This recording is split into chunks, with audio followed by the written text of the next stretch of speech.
Мин шуларга карап сөенәм, шуларга карап үземне рәхәт табам. Әнә шулай гөлләре белән сөйләшеп, аралашып башлый Яшелүзән районының Нурлат авылында яшәүче Хәмзә Идиятуллин көнен. Менә җимаркалар куям. Менә булар инде гөлләрне үстерүгә, аларга энергия бирәләр. Минем хәрбисенә әтә җимаркалар.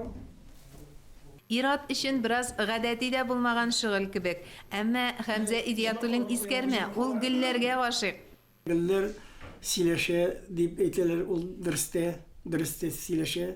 Чөнки аны менә мин көн саен бер әйлән карап чыгам, кая бер саргылган яфрагы бармы, кая бүтәнрәк кишмәгән урынымы, аларны бистәтеп, аларны кайсын кисеп атам, кайсын менә соны инде мин постоянно атнага бер тапкыр сибәм, җылга бер тапкыр туфрагын алмаштырам.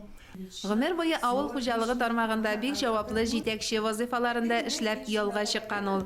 Гөлләр үстереп яшәп яткан Нурлат авылында да совхоз җитәкчесе булып эшләгән. Бөтен авыл җирлеге үз күрә ярата. Чөнки совхозда директор булып эшләгән вакытта һәрберсенә булышкан, бер вакытта да сорау белән килүчеләрне җавапсыз калдырмаган. Тормыш мәшәкатьләрен оныттырып кешеләргә бәйрәм өләшүче дә ул Хәмзә агай. Ел саен Сабан туе бәйрәмен оештыруны башлап йөрүчеләрнең берсе. Күптән түгел сыйныфташларын чакырып истәлек кичәсе оештырган. Без барганда 5нче класста яшьтем. Хәлләрең ничек дип сорагач, гөлләр кебек дип кабатлый ул. Тормыш җитеш, балаларым кайтып йөри дип шөкер итеп яши.